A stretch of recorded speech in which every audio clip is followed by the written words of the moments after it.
That feeling of wanting to stay fit, really active, especially once we get past 60. It's strong, right? We all want to keep moving, keep our independence. But here's a thought, maybe a surprising one. What is some of those exercises you've been doing?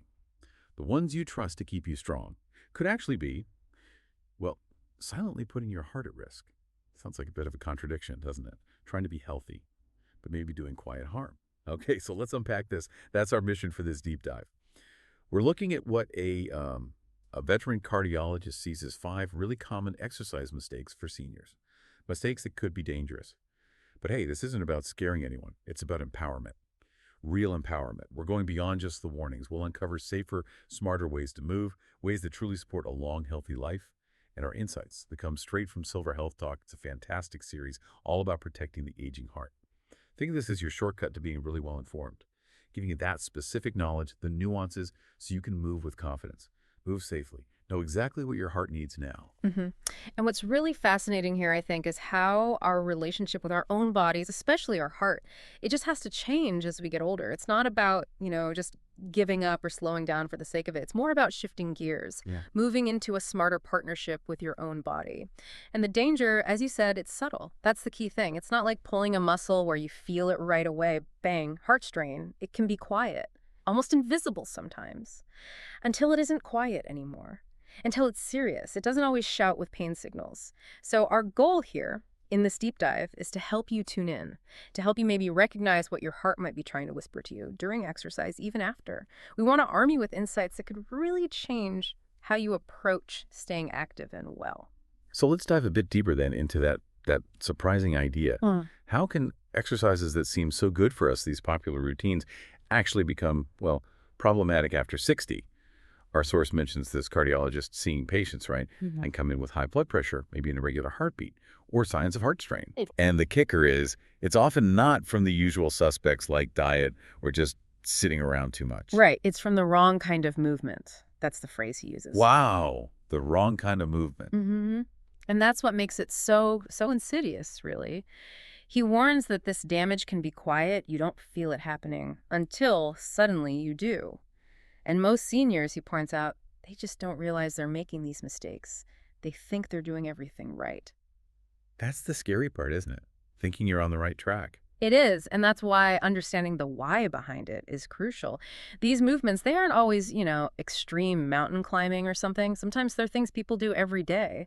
But for a heart that's changed with age, they might be too intense in that moment or too sudden or just too much overall. So it's not about the exercise itself being bad, but about the fit for the person's current physiology. Precisely. And this isn't just a theory. The expert in Silver Health Talk stresses these are patterns witnessed in my own patients, and they're backed up by current medical research on how our cardiovascular systems age. So it's grounded in real-world practice and science. Okay, so it's evidence-based. Absolutely. And let's be crystal clear. Exercise is still vital. We're not saying stop moving. Not at all. It's crucial for circulation, brain health, mood, everything. Right. But because of these natural changes in the heart and vessels, the right kind of movement, that becomes everything, paramount. The source says even a few small changes in your routine could mean the difference between long-term, vibrant health and unexpected danger. It really is about making those smart adjustments. Adjustments based on understanding how the heart actually changes. It's easy to fall into that trap of thinking aging just equals weakness, fragility, but the source challenges that, framing the aging heart as complex and wise. Yeah. Not failing, just different, responding differently. That's a great way to put it. It's not about decline, it's about difference. So this is where it gets really interesting for me. Can you walk us through some of those specific physiological changes? What's actually happening inside? Sure. And remember, these are natural signs of time, not failure. So, for instance, the actual walls of the heart muscle, they can become a bit stiffer. Think of like an old rubber band versus a new one. It loses some of that easy springiness. Okay, less flexible. Exactly. And the electrical signals, the ones that tell your heart when to beat in that perfect rhythm, they might become a little less precise, maybe falter slightly sometimes. And your blood vessels, the arteries and veins doing all that work carrying blood, they also lose some elasticity. They get a bit stiffer too, which makes it harder for them to handle sudden changes in blood pressure, like you might get during certain types of exercise. So it's not that the heart is breakable, but more that it responds differently to stress. less adaptable on the fly. That's a perfect way to describe it. Less adaptable on the fly. And this has a huge implication. We can't apply the same rules of exercise across every decade of life. It's just common sense when you think about it. What worked perfectly well at 40 might actually be dangerous at 70. Which brings us right to that old saying, no pain, no gain. Sounds like that needs a serious rethink after 60. Oh, absolutely. For seniors, pain isn't a goal. It's an alarm bell, as the source puts it. Your body's trying to tell you something important.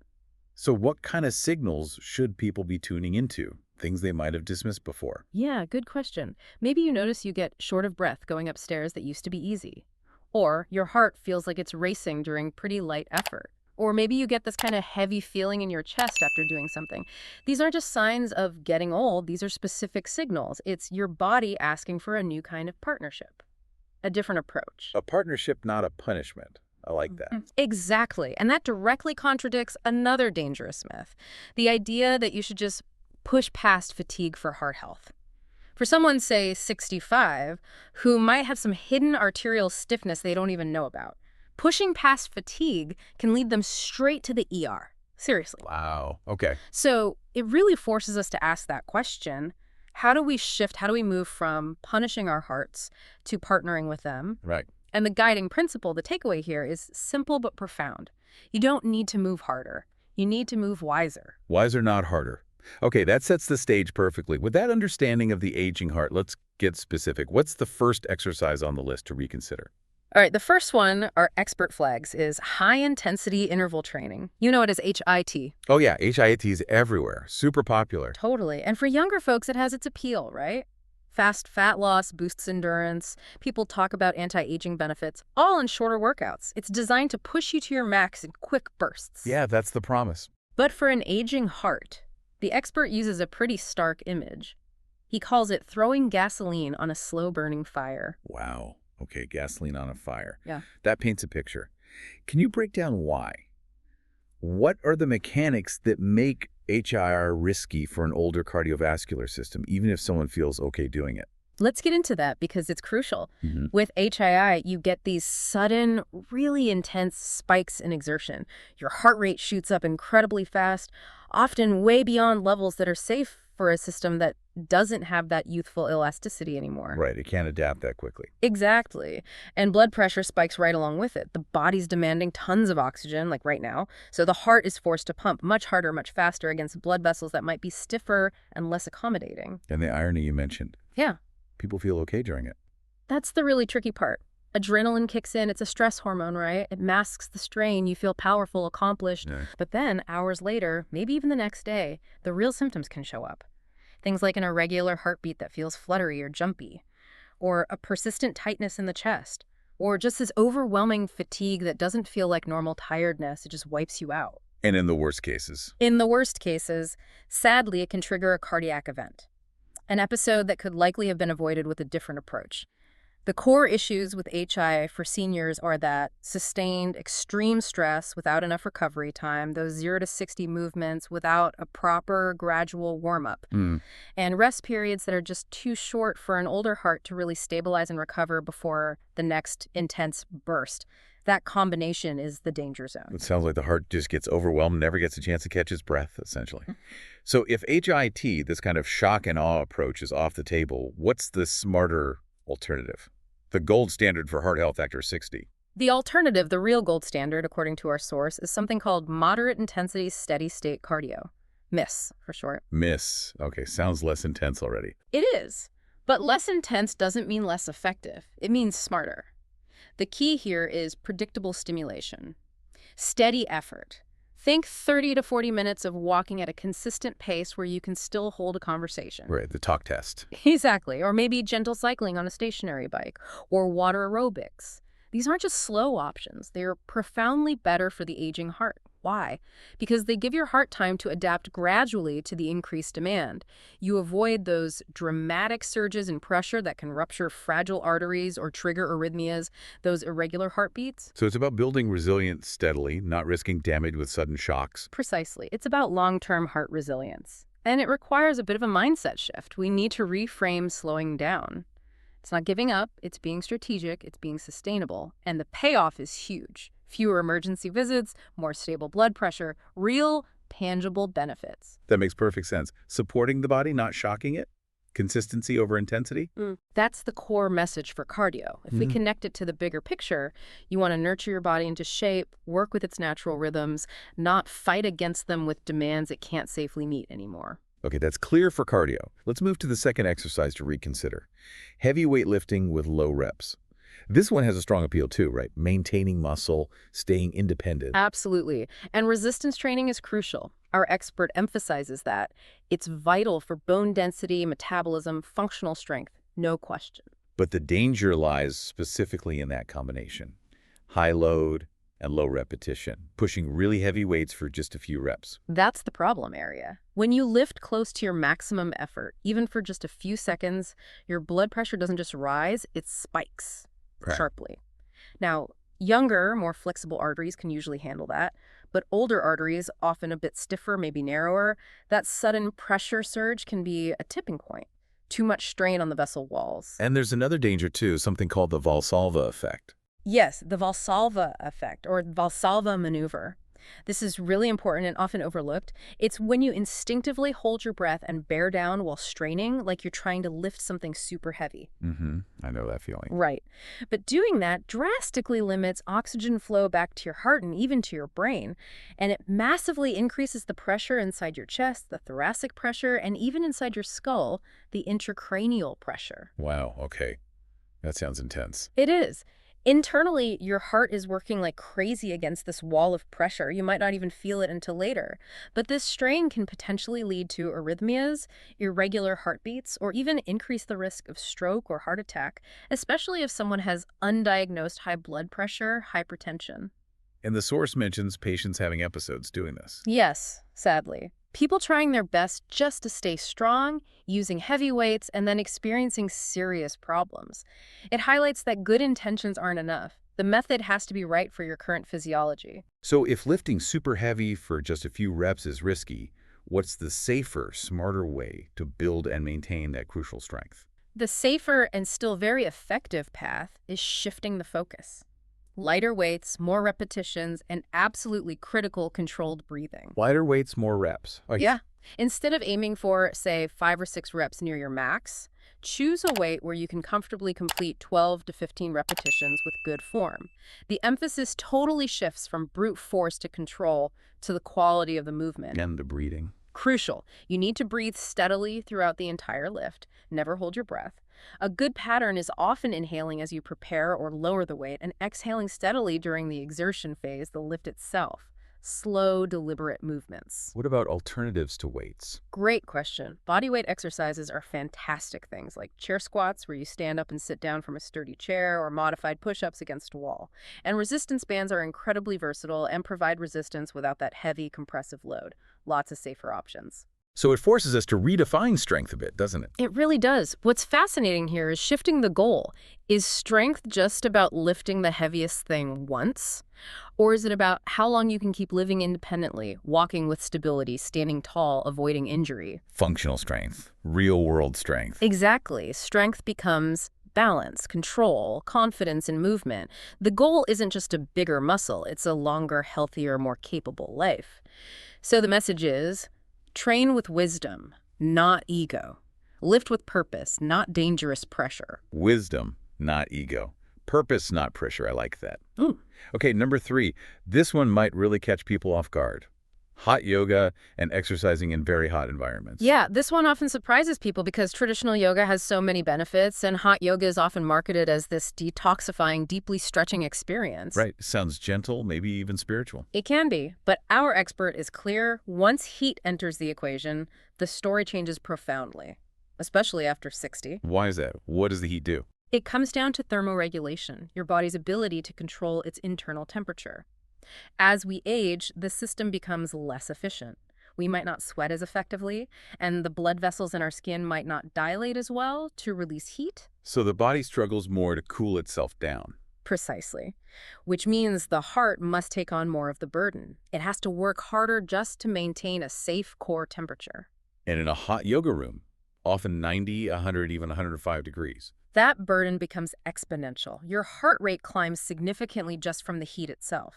Blood vessels dilate dramatically to rush blood to the skin for cooling, Okay. which can cause your blood pressure to drop, sometimes quite sharply. Now, mix that BP drop with potentially challenging balance poses, maybe holding your breath or moving quickly between postures. You get a risky combination. A very risky mix. It can lead quickly to dizziness, severe dehydration, fainting, heat exhaustion, heat stroke, or significant cardiac strain. And while younger people can struggle too, the danger is much greater for seniors, especially those with underlying, maybe silent, cardiovascular issues. The source had an anecdote about this, didn't it? Yes, a really poignant one. A woman in her late 60s felt a bit lightheaded in a Bikram-style class, but she kind of pushed through, wanted to finish.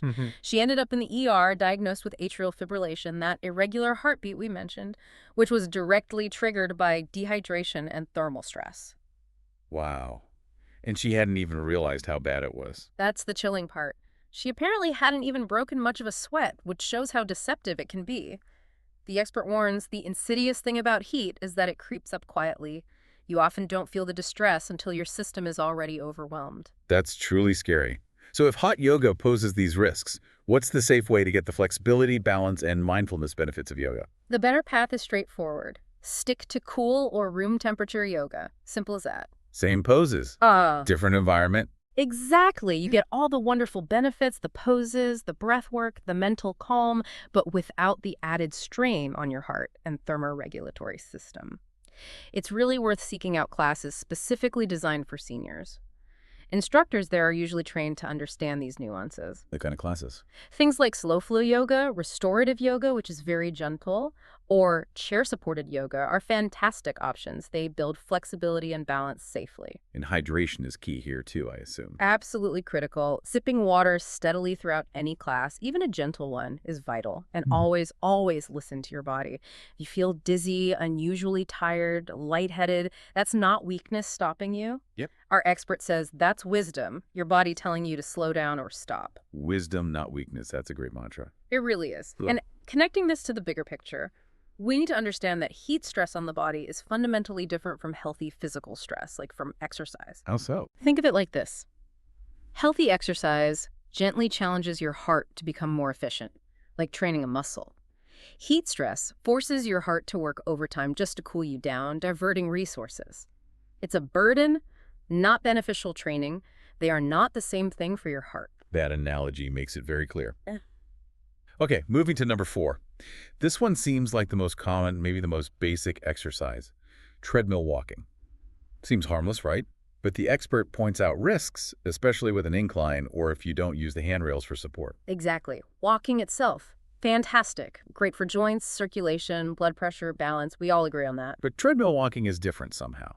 It introduces very different mechanical demand, particularly under certain conditions. Let's break down the why. Okay. First, the incline. Even a slight incline makes your heart rate climb much faster than walking flat.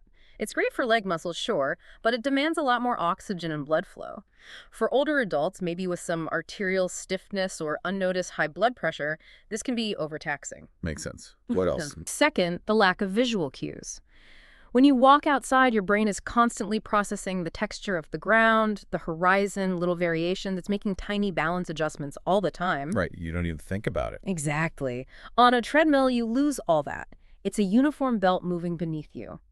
If your balance is already a bit shaky, this lack of natural feedback can be a problem. I never thought of it that way. And the handrails. This is a big one. Many seniors avoid the handrails. Maybe it's pride, maybe a trainer told them not to rely on them. But this significantly increases the risk of falls.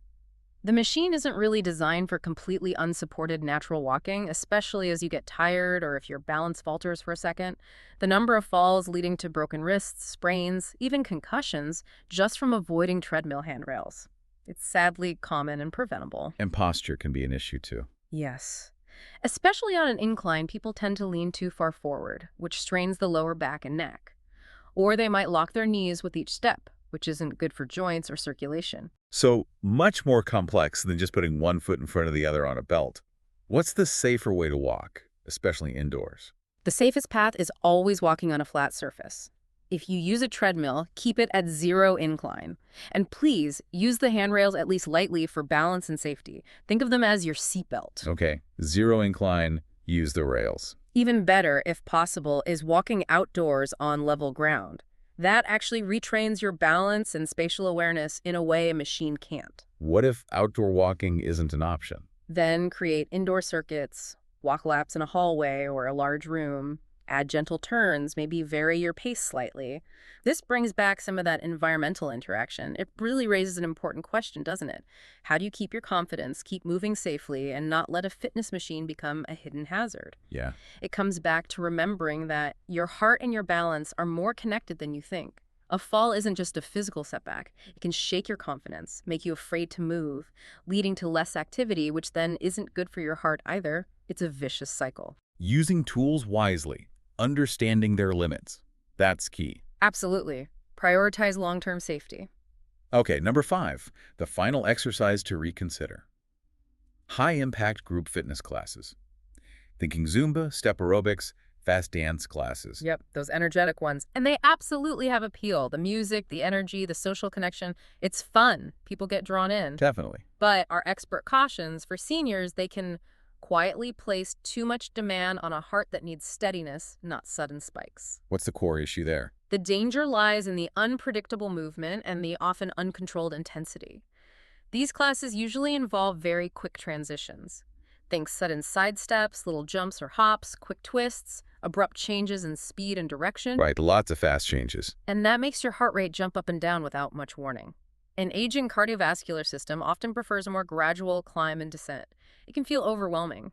I've actually seen older patients report chest tightness or palpitations, not after intense running, but after an hour of fast-paced dancing that felt like pure fun at the time. So the fun masks the strain again. It can.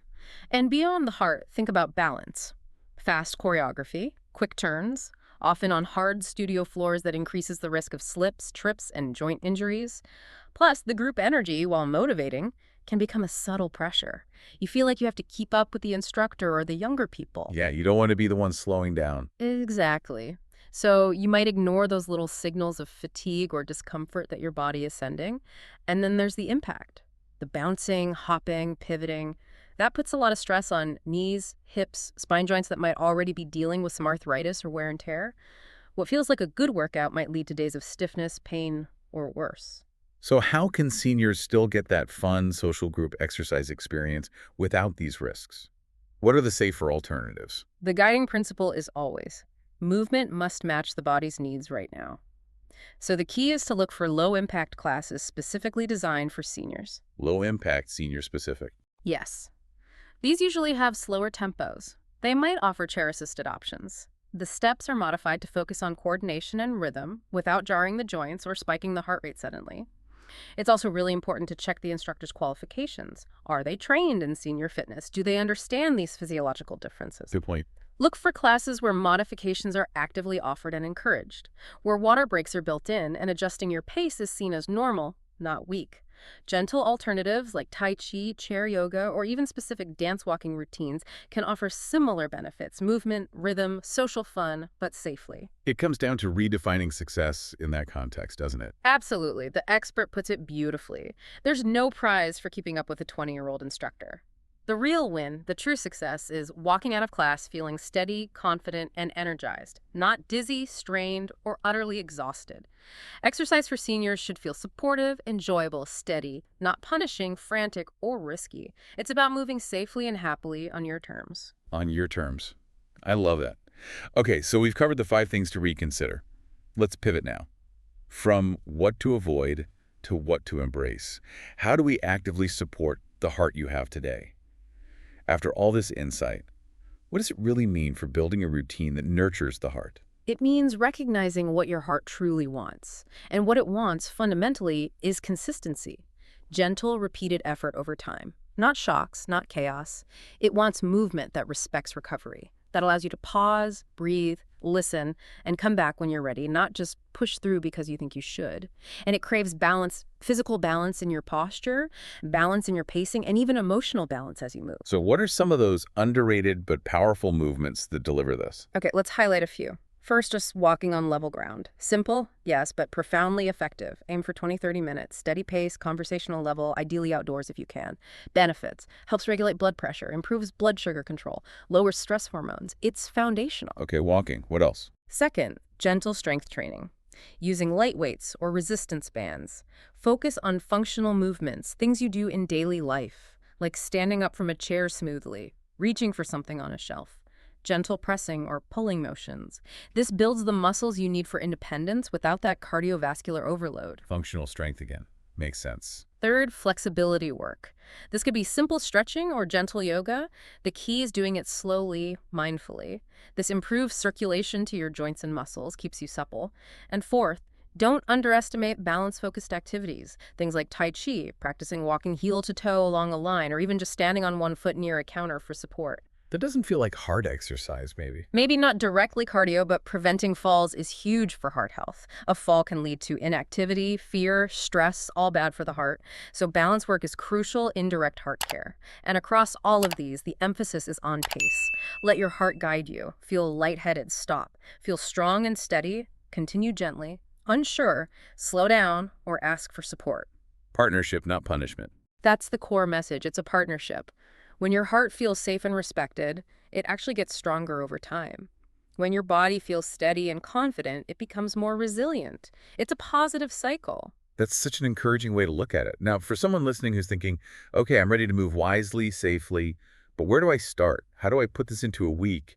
It can feel overwhelming. Totally understandable. The key is creating a rhythm, something sustainable, not a rigid boot camp. Let's map out a simple, flexible, heart-safe 7-day plan as a starting point. Okay, a sample week. Let's hear it. Day 1, gentle cardio walk, 20-30 minutes. Flat surface, conversational pace. Outdoors or indoors. Goal: improve circulation, lower stress, set a positive tone. Nice and simple start. Day 2, light strength training, about 20 minutes. Use light weights, bands, or even body weight. Focus on major muscle groups: legs, back, arms. Think seated rows, wall push-ups, standing leg lifts. Remember, rest between sets. Breathe steadily. Okay, strength covered. Day 3, balance and flexibility, 15-25 minutes. Could be slow Tai Chi, chair-supported balance poses like standing on one leg, gentle stretching for key areas like calves, shoulders, hips.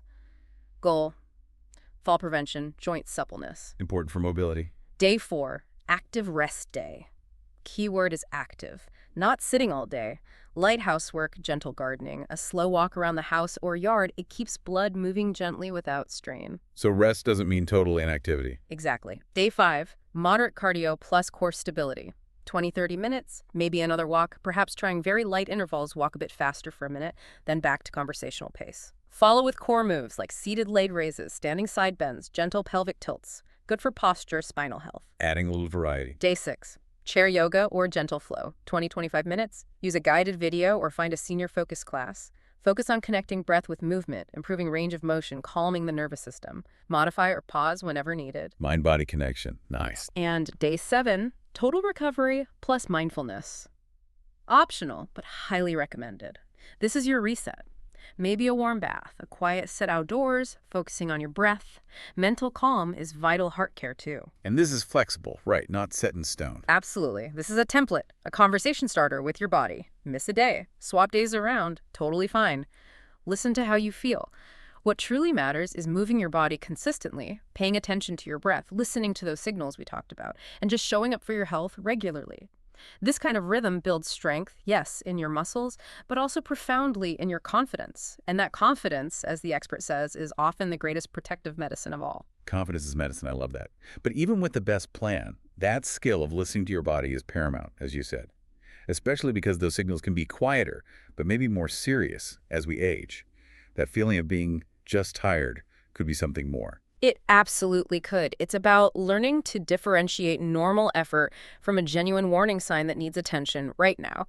Let's be really specific about 6 critical signs to never, ever ignore during or right after exercise. Okay, let's list them out. Number 1. Number 1, shortness of breath that feels unusual. Yes, you breathe harder exercising, but are you gasping? Struggling to speak?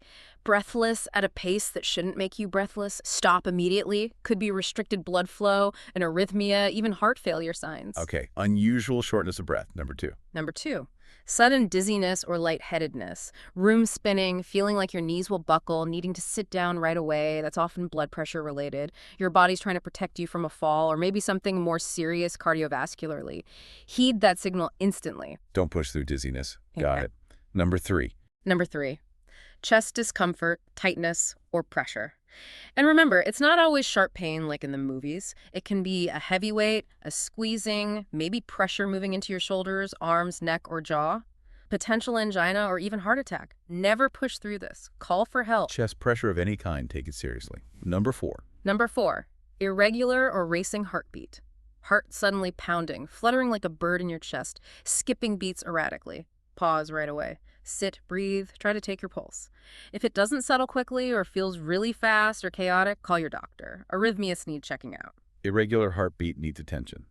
Okay, number 5. Number 5, excessive fatigue that lasts for hours. This is beyond just feeling tired after a workout. If you need hours of naps afterwards or feel completely wiped out the next day, you likely overdid it. Your heart is signaling it didn't recover properly. Scale back next time. That deep, lasting fatigue. Right. Number 6. Number 6, pain in the legs or calves while walking. Specifically, a cramping, aching, or tired feeling that comes on consistently during light walking and goes away when you rest.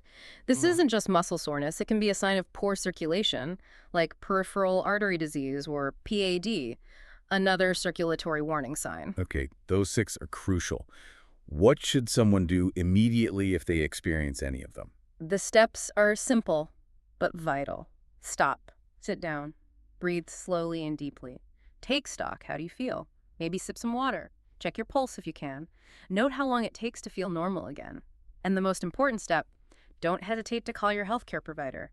Even if it turns out to be nothing, it's always, always better to be safe than sorry. Better safe than sorry, absolutely. You know, what's fascinating here is that real strength isn't about ignoring these things. The truly strong people are the ones who listen to their limits and adjust with care. That self-awareness is your best protection. Listening and adjusting. That's a powerful message. And it connects to something else. Not all strain on the heart is physical, is it? Our deep dive also highlighted emotional stress. Oh, absolutely. That's a critical piece of the puzzle. Chronic emotional stress, fear, grief, loneliness, anxiety. It triggers real physical responses in the body. Like what? Increased heart rate, constricted blood vessels, higher blood pressure, changes in breathing. Over time, this constant low-level or high-level stress contributes significantly to heart disease. So movement needs to address that too. Not just build muscle, but soothe the mind. Ideally, yes. Movement should offer relief. It should help reset the nervous system, support emotional well-being.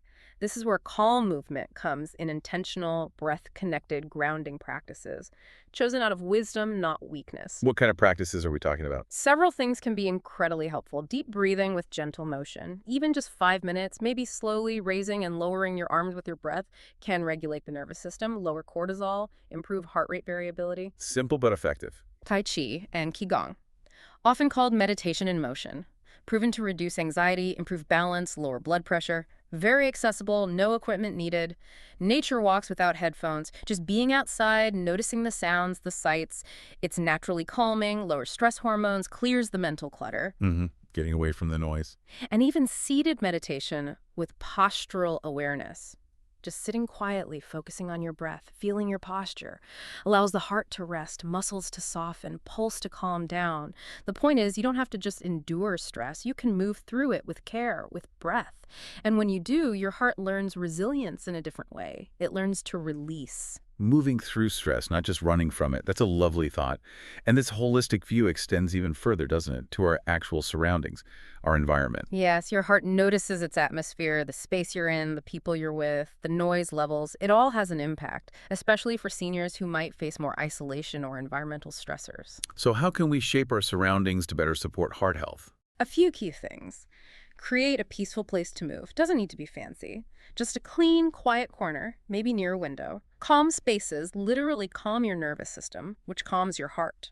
Move with people who respect your pace. Avoid competitive vibes. Find supportive friends or groups where encouragement doesn't feel like pressure. Your workout buddies should lift you up, not stress you out. Choose your company wisely. Exactly. Build simple daily rituals. especially if you live alone. Little routines, stretching upon waking, a walk before lunch, quiet time before bed bring comfort, predictability, lower stress hormones. Stay gently connected. Even small social interactions, a weekly call, chatting with a neighbor, a relaxed class significantly benefit heart rate stability and reduce cardiovascular decline. Combat isolation. Connection matters. And finally, remove excess noise and clutter. Constant TV, loud news, messy spaces that create sensory stress. Turn down the volume sometimes. Allow for quiet. Clear clutter. Create physical and mental space for ease. If we connect this to the bigger picture, your home, your friendships, your daily rhythm, they should all align with the goal of healing, balance, and ease for your heart. It's amazing how interconnected everything is. Environment, emotions, movement, and even timing, like when we eat, relative to when we exercise. Yes, timing is another subtle but crucial factor. As we age, digestion slows, blood sugar is more sensitive, cardiovascular adaptation takes longer. So when you eat and move matters. What are the key timing tips? First, avoid exercising right after a big meal. Your body's busy digesting. Exercising hard then forces the heart to juggle blood flow, risking lightheadedness or fatigue. Wait 60-90 minutes. Okay, let the food settle. Second, don't exercise on an empty stomach either, especially in the morning. Can cause blood sugar dips, leading to dizziness or weakness. A small snack 30 minutes before is often wise. Half a banana, bit of toast. Fuel up lightly. Got it. Third, hydration matters more than you think. Dehydration forces the heart to work harder. Sip water steadily all day, especially before and after moving. Avoid gulping during intense effort. Sip steadily. Fourth, time gentle movement to aid digestion. A slow walk after a meal can actually support blood flow and digestion without straining anything. Think circulatory support. And fifth, listen to post-meal fatigue, feeling sleepy after eating. That's a signal for rest and recovery, not for pushing through a workout. Respect it. Your heart wants that rhythm and cooperation between food and movement. Cooperation, not conflict, that makes sense. And just like timing with meals, there's timing with the seasons of the year, adapting our routines. Absolutely. Our bodies aren't static machines. They respond to heat, cold, light, especially after 60. So a fixed routine year-round might not be ideal. We need to flow with the seasons. How might that look? Adapting through the year. In spring, as things warm up, it's a time to gently reawaken movement. Light walks, maybe exploring new places, mobilizing joints. Start slow, enjoy the light. Good for mood, vitamin D, gradual cardio awakening, summer. Prioritize hydration and timing.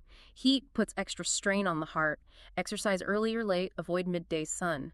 Keep water close, rest more. Choose shade or indoors. Respect the heart's cooling job. Smart summer strategy. Autumn is often a time to reflect and reset routines. Cooler temps. Review what's working. Maybe build gentle discipline for winter, regular walks, indoor stretching.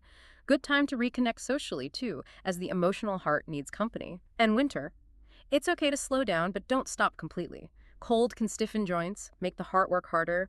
Use indoor spaces, chair yoga, walk laps inside. Movement should warm, not exhaust. Focus on breath. So your body has seasons too. Exactly. Energy fluctuates. You're changing, adapting, not failing. The routine should move with your life, not fight against it. This whole deep dive has been such a journey, hasn't it?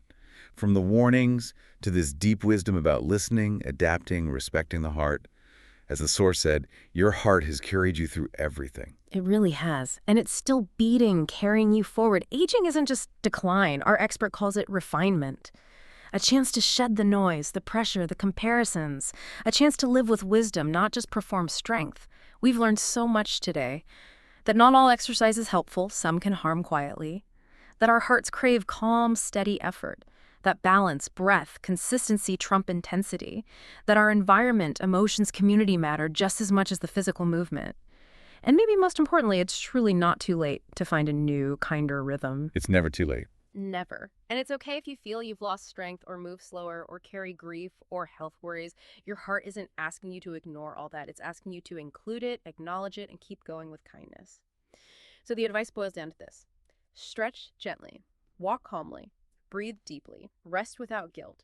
Move from care, not punishment or fear. You are not broken. You are not behind schedule. You are still becoming, still unfolding. Let every step, every breath, every movement from now on be an act of deep kindness toward your heart, your body, and your whole life. What a powerful and hopeful place to end.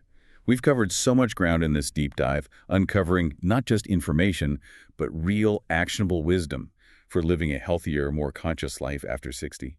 Our goal is always to give you that shortcut to being truly well-informed, finding those surprising insights that can make a real difference. So what does this all mean for you, listening right now? Here's a thought to take away. How else might your life benefit if you apply this wisdom of listening and adapting beyond just exercise? What other areas of your life might be calling for a gentler rhythm or a deeper respect for recovery? Something to ponder. Thank you so much for joining us on this deep dive. May your days indeed be long, may your breath be calm, and may your heart move always in rhythm with who you truly are.